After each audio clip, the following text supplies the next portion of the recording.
ہر دعا قبول ہونے کے لیے وظیفہ سن لیجئے۔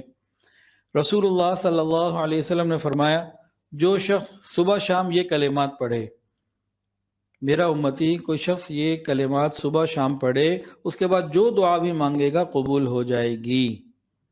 یہ حدیث کے اندر یہ بات آتی ہے۔ وہ دعا کیا ہے؟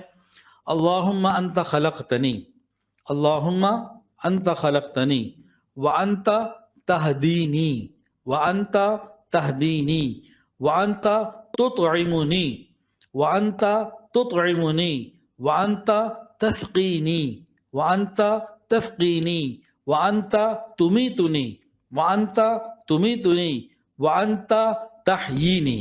اس کا ترجمہ سن لیجئے، اے اللہ تو نے مجھے پیدا کیا، تو ہی مجھے ہدایت دیتا ہے، تو ہی مجھے کھلاتا ہے، تو ہی مجھے پلاتا ہے، تو ہی مجھے موت دے گا، تو ہی مجھے زندہ کرے گا۔